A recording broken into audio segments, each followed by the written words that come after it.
In a world filled with hate, one act of love can silence 1,000 voices.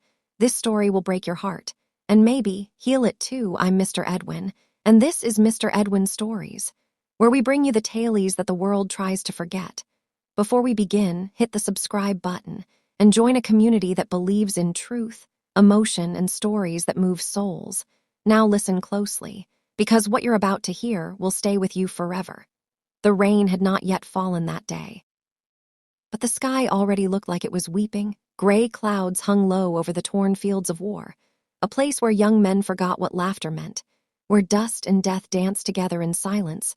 Among them was a soldier named Daniel, a black man with tired eyes and a heart far too pure for the chaos around him. He had left behind a mother who prayed every night for his safe return, and a younger sister who still believed that heroes never die. Daniel was different. He didn't speak much, but when he did, his words carried peace. Even in a place where peace was forbidden, his fellow soldiers called him the Quiet Flame, because though he rarely spoke, he burned with courage. He fought beside men who did not all see him as an equal. Some respected him, others merely tolerated his existence. And one man, Thomas, a white soldier from the southern hills, had looked at him once with disdain and said nothing for weeks. But war changes everything when bullets fall like rain. Skin color becomes dust, and a heartbeat becomes a lifeline. Thomas learned that the hard way. It was the third night of the advance. Their unit was ambushed near a ruined village. The sound of machine guns tore through the silence. Men fell like shadows into the mud. Daniel ran through fire, dragging 2 wounded men to cover, his uniform soaked in blood that was not his own. Then came the explosion.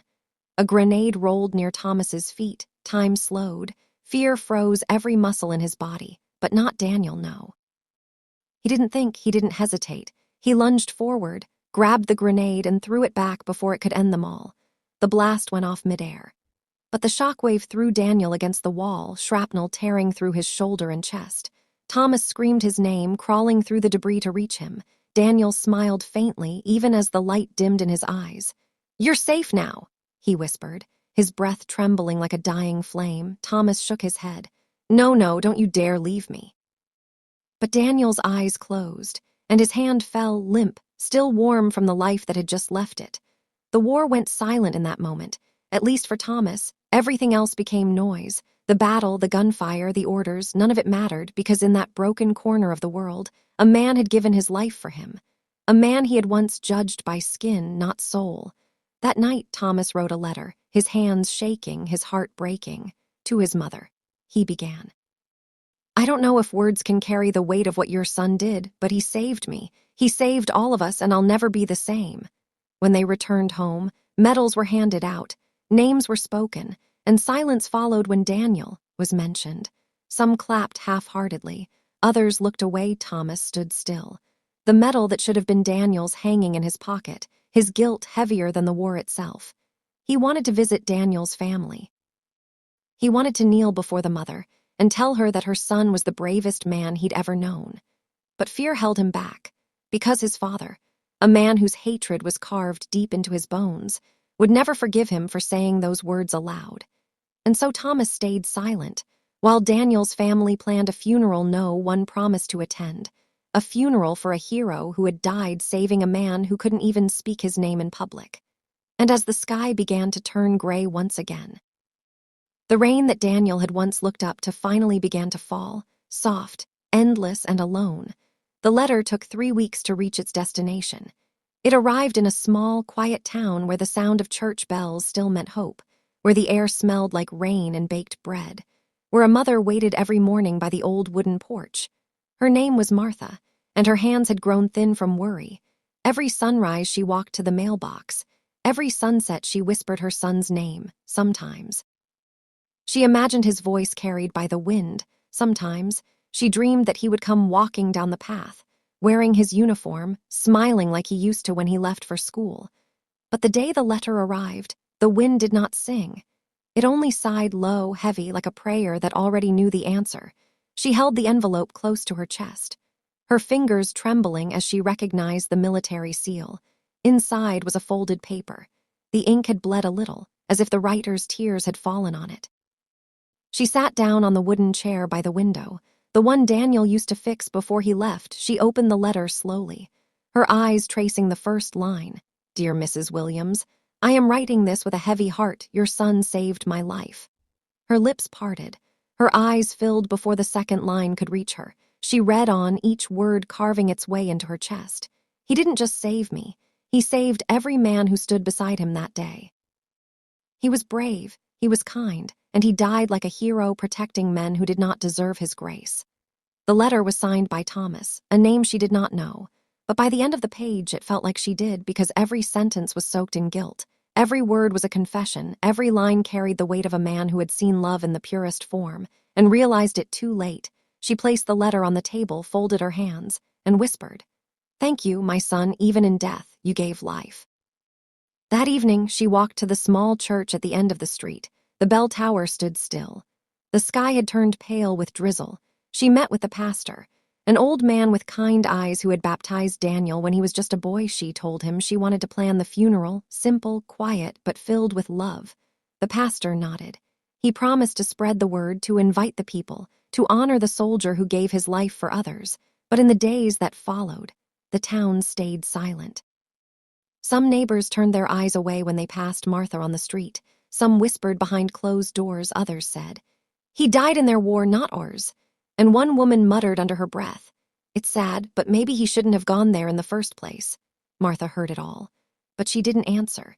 She had learned long ago that silence carried more dignity than anger, so she kept preparing, one step at a time, choosing the songs Daniel loved, polishing the frame of his photograph.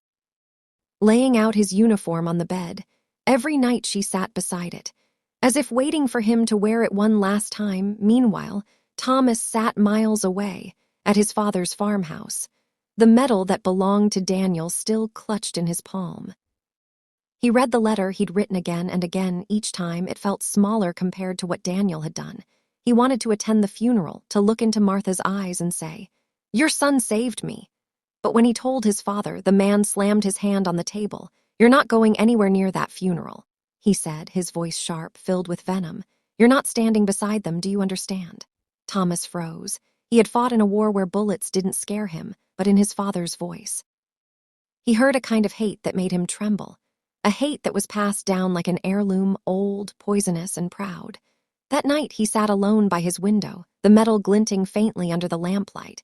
He whispered Daniel's name. And for the first time since the war, he cried. The next morning, Martha woke before dawn. She placed a small vase of lilies by the photo, Daniel's favorite. Outside, the wind carried the faint sound of thunder. The church bell rang once, and the first drop of rain fell on the roof. The day of the funeral had begun. She expected the church to be full, to see uniforms, neighbors, and friends. But when she arrived, only 2 chairs were filled, the pastor and a boy from the choir. The rest of the pews stood empty, the candles flickered, and the silence screamed louder than grief ever could. She knelt by the coffin, placed her hand over it, and whispered, You were too good for them, my son. Her tears fell on the wood, warm against the cold. Outside, the rain began to fall harder. Like the sky was mourning too, and somewhere, miles away, a man named Thomas sat in his car, the engine running, the wipers clearing the storm, his hands shaking on the steering wheel. The metal hanging from his neck. He whispered, I'm coming. Even if the whole world stayed home, he wouldn't, because some debts can only be paid in rain, and some promises must be kept, even if no one else remembers. The rain had not stopped since morning. It fell in sheets that blurred the horizon and turned the world into shades of gray. Thomas drove through it, his eyes fixed ahead, his heart beating in the rhythm of guilt. Every drop that hit the windshield reminded him of the bullet that should have ended his life, but didn't. Because Daniel had stepped in front of him, because Daniel had chosen to die so he could live. The road stretched endlessly. The fields on both sides glistened with water, the trees bent under the wind. And every few miles, the flash of lightning lit up the metal that hung from his neck. It was heavy now, not because of the metal, but because of what it meant. He hadn't told his father where he was going. He didn't care anymore. There are moments when a man must decide who he truly is, and Thomas had spent too long living in the shadow of another man's hate. He thought about Daniel, the way he smiled even in the dirt, the way he laughed after every near miss, the way he said, We all bleed the same. And meant it. He gripped the steering wheel tighter, the wipers squealed, His reflection in the mirror looked older, broken. But in his chest, a small flame began to burn. It wasn't pride. It wasn't courage. It was something else. Something that felt like redemption trying to find its way home. As he drove into the town, he noticed how quiet it was, no cars, no laughter, just the slow sound of rain tapping against the roofs. He passed the bakery, the diner, the school, all with their lights dimmed. It was as if the whole town had turned its back on grief. He parked the car by the church, the rain still pouring, and for a moment he just sat there, breathing, listening to the faint echo of the bell that rang only once. It was a funeral bell, and it rang for the man who had saved him. He stepped out into the rain. The cold hit him instantly. His boots sank into the mud. The air smelled of wet earth and regret. He took a deep breath and began walking toward the church, each step heavier than the last. Through the stained glass, he could see a small figure kneeling beside a coffin, a woman in a black dress, her head bowed, her hands clasped as if she was holding the sky together. He knew it was Martha. He had imagined this moment 100 times, but no imagination could prepare him for the ache in his chest when he saw her alone. He opened the door slowly. The hinges creaked. The air inside was still, the candles flickered weakly, and for a moment he thought time had stopped. He walked down the aisle, each footstep echoing against the wooden floor. The pastor looked up, eyes filled with quiet surprise, but said nothing. Because some arrivals need no words, Thomas reached the front. He stood behind Martha, his shadow falling across the coffin. He wanted to speak, to say the things that had burned inside him since the day of the battle. But his throat closed. The only sound that came out was a whisper, a broken breath, and then he sank to his knees. Martha turned. Her eyes met his, and in that moment, something passed between them, something wordless but eternal, a recognition that grief understood grief, that love did not need color to exist. She didn't ask who he was, she didn't need to, because the metal around his neck, the way his hands trembled, the look in his eyes, it told her everything. He placed the metal on the coffin. It made a soft, final sound like the world exhaling after holding its breath too long, and whispered, "I'm sorry." The pastor began to sing softly, his voice old and cracked. But it filled the church like sunlight. Martha bowed her head, and for the first time she didn't cry, because she knew her son's story had found its witness outside. The thunder rolled, the rain poured harder, and yet for Thomas the storm felt cleansing, each drop washing away a piece of his shame. He stood there for what felt like hours, silent, drenched, but alive in a way he hadn't been since the battlefield. When the song ended, Martha rose. She looked at him once more, and then at the empty pews. Her voice quiet but strong. He died alone in war, and now even in death they left him alone. She paused. But maybe not everyone. Thomas felt his chest tighten. He nodded, and she smiled, faint, weary. But it was the kind of smile that said forgiveness had begun. They stepped outside together, the wind howling, the rain falling heavier, and though the sky was dark, it no longer felt empty, because two souls, broken in different ways, had finally found each other in the storm. Thomas helped her to the car. He promised to help with the burial, to stand by her when no one else would. She didn't thank him. She just looked at him and said, "It's what Daniel would have wanted." He nodded again, and for the first time, he truly believed it. The rain did not stop the next day. It fell like a punishment, cold and endless, soaking through the soil and whispering the names of the forgotten. The town woke to the sound of thunder, but no one spoke of the funeral. No one mentioned the soldier who had died. The people closed their curtains, turned up their radios, and pretended not to hear the church bell that had tolled for Daniel Williams. Martha sat by her window again, the same chair, the same silence. The photograph of her son stood on the table beside the folded flag. The metal Thomas had left lay beside it, glimmering faintly whenever the lightning struck. Outside, the road was muddy and empty.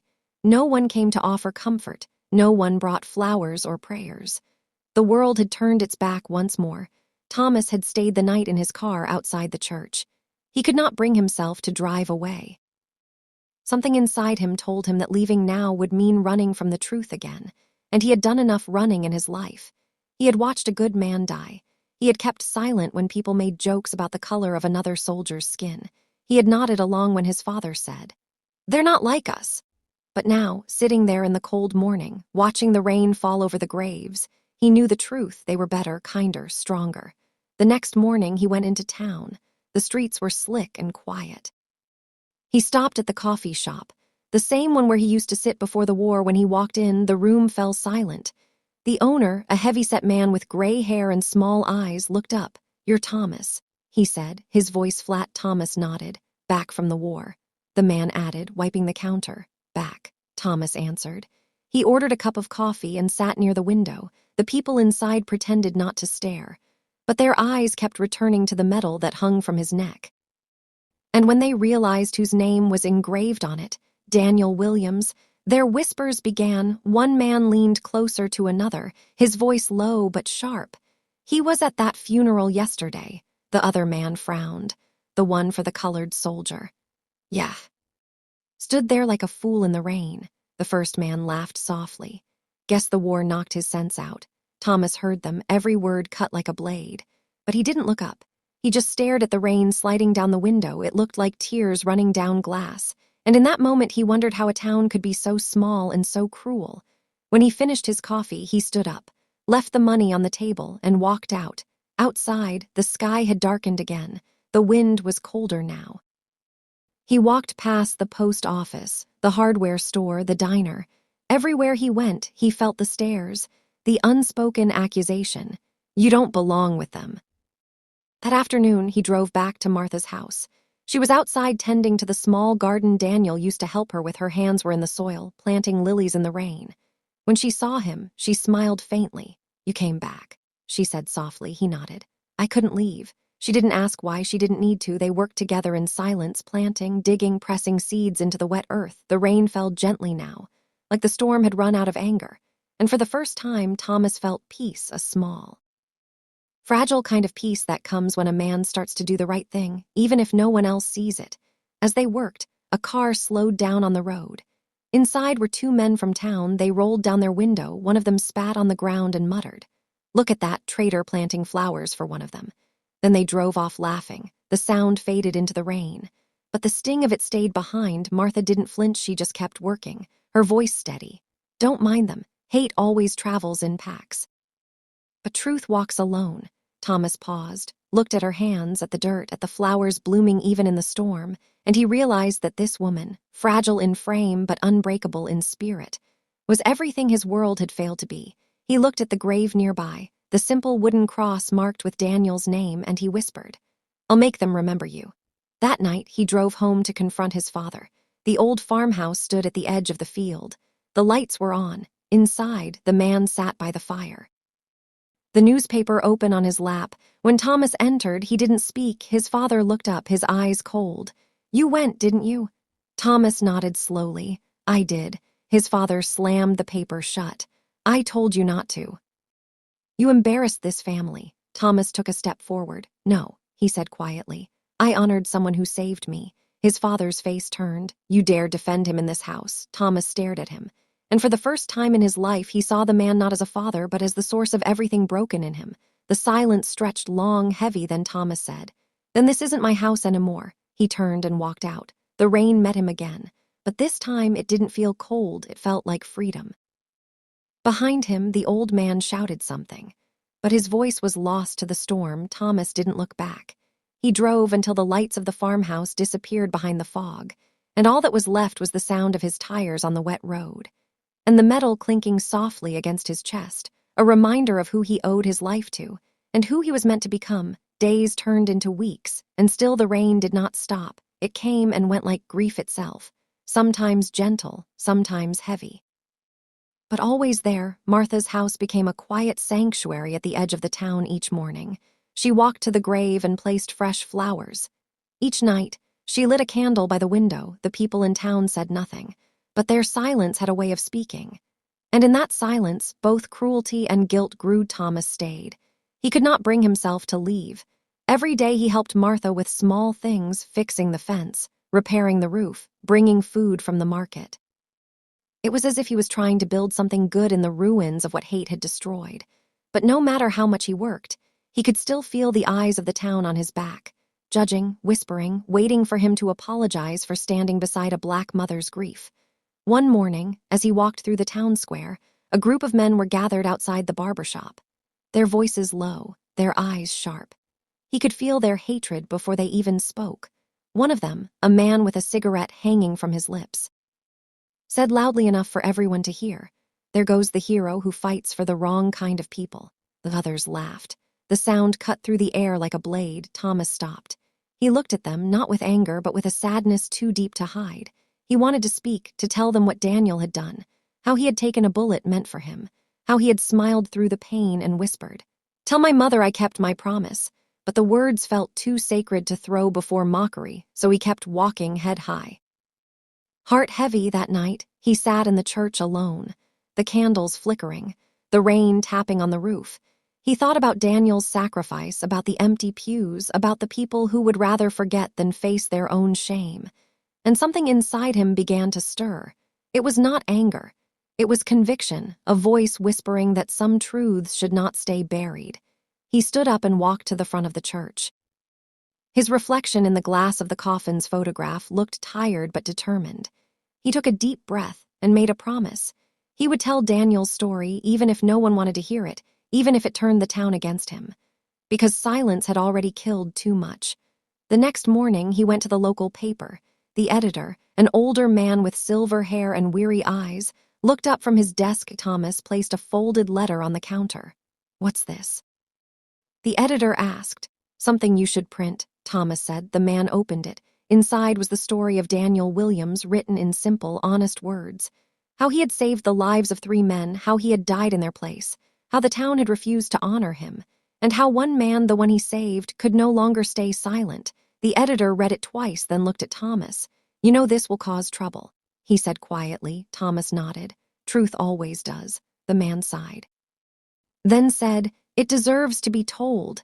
That Sunday, the newspaper came out, and on the front page above the fold was the headline, "The Forgotten Hero, the Black Soldier Who Saved Us All." By noon, the whole town had seen it. Some tore the paper in anger, others read it in silence. And a few wept quietly, because deep down they remembered Daniel. They remembered the young man who used to wave at them on his way to church, the boy who helped old Mr. Harlan fix his fence, the smile that never faded. The barbershop crowd was furious. They called Thomas a traitor, a fool, a disgrace to his father's name. But he didn't care, because for every voice that shouted hate, there was another that whispered gratitude. For the first time, some people came to Martha's door. They didn't have words, they just stood there, hats in hand, ashamed. And she smiled through her tears and said, "He forgave you long before you came." Hate has a way of clinging, and one night when the storm was loudest, someone painted words on Martha's fence, ugly words. Words that bled red in the rain. Thomas found them first. He stood there, fists trembling. Martha came out, saw it, and laid a gentle hand on his arm. "Don't fight darkness with darkness," she said softly. "Let the rain wash it away." And they stood there together, watching the storm erase the cruelty of men, until the letters faded into nothing but streaks of color and mud. The next Sunday, Thomas went back to church. The pews were no longer empty. A few more people had come, some out of guilt, some out of curiosity. But it didn't matter why, it mattered that they were there. Martha sat in the front row, her hands folded, her eyes closed. And when the pastor spoke Daniel's name, for the first time the church echoed with voices saying amen. Outside, the sun broke through the clouds, the first light in weeks, and for a moment it felt like the world was learning how to breathe again. The rain had come again, heavy and slow, the kind that soaked the ground until it remembered every tear that had ever fallen. It was the day of the final memorial, a year after Daniel's death. The town had changed, just a little, not enough to forget its old scars, but enough to start healing. The church bells rang soft and low, echoing across the empty streets. And in that sound there was both pain and peace. Martha stood at the window, her black dress simple, her hands trembling as she held a folded flag close to her chest. She had aged in that 1 year. Her eyes carried the weight of a mother who had lost everything but never lost her grace. Thomas stood outside, waiting beside the same grave that had started it all. The grave of a hero the world had tried to erase. But not today, not anymore. The newspaper story had traveled far. Letters had come from every corner of the country, some from soldiers who had served with Daniel, others from families of men he had saved. There were words like honor and sacrifice and forgiveness, words that once belonged to speeches, but now belonged to a man who had never needed to speak to be understood. The army sent a wreath, the mayor sent a statement. But it was Thomas who sent the truth. He wrote on a wooden plaque, "No man is forgotten who gave his life for another." The rain grew heavier as people started to gather. This time, the church was not empty, not full either, but not empty. A few stood at the back, ashamed to come closer. A few knelt by the grave, whispering apologies no one could hear. And then among them came a man that no one expected, General Harlan Thomas's father, the same man who had once forbidden his son from attending Daniel's funeral, the same man who had spat the words, "You owe him nothing." He came with his head bowed, his medals hidden beneath his coat. He walked slowly, each step heavier than the last, and when he reached the grave, he stopped. The rain hit his hat, ran down his face, and for the first time in his life he looked small. Thomas turned. Their eyes met, no words, only silence and the sound of the rain between them. For a long moment, neither moved. Then the general stepped forward, his voice breaking. "I read your letter, son," he said softly. "I was wrong." The words trembled like a confession. He bent down, laid his medals on Daniel's grave, and whispered, "For the man who did what I never could," Martha cried quietly. Thomas did too, not from anger, not from relief, but from something deeper, the feeling of a wound that might finally begin to close. The rain soaked them all, the crowd, the earth, the grave.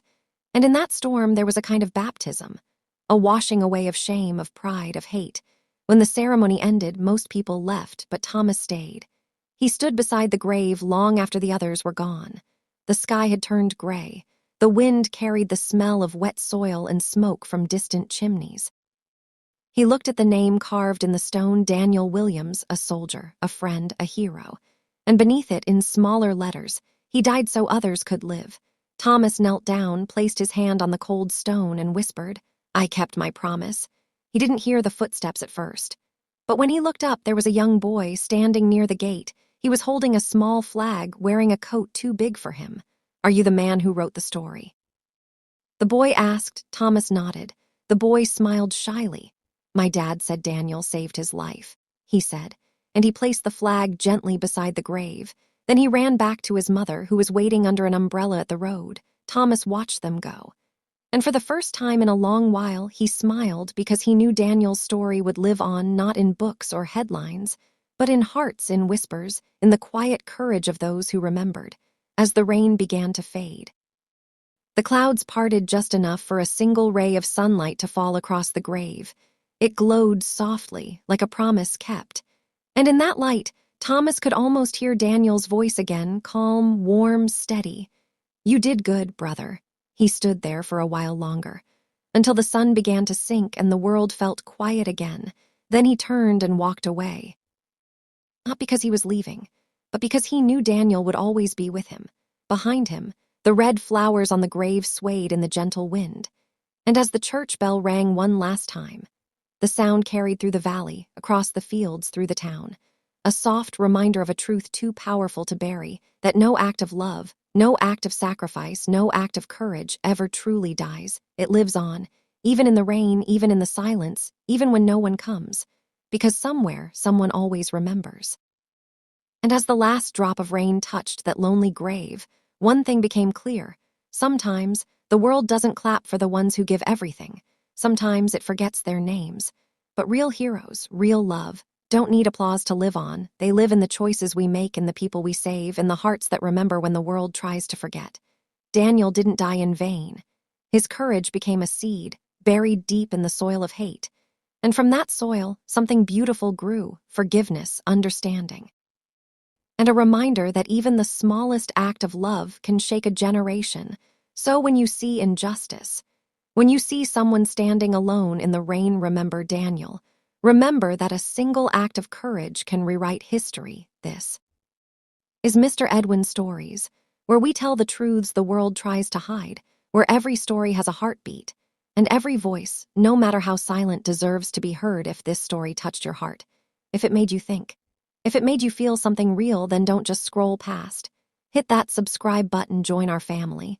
Because here, every week, we bring you stories that awaken the soul, stories that remind you what it means to be human. Stay strong, stay kind, and remember, heroes doesn't always wear medals. Sometimes they wear rain.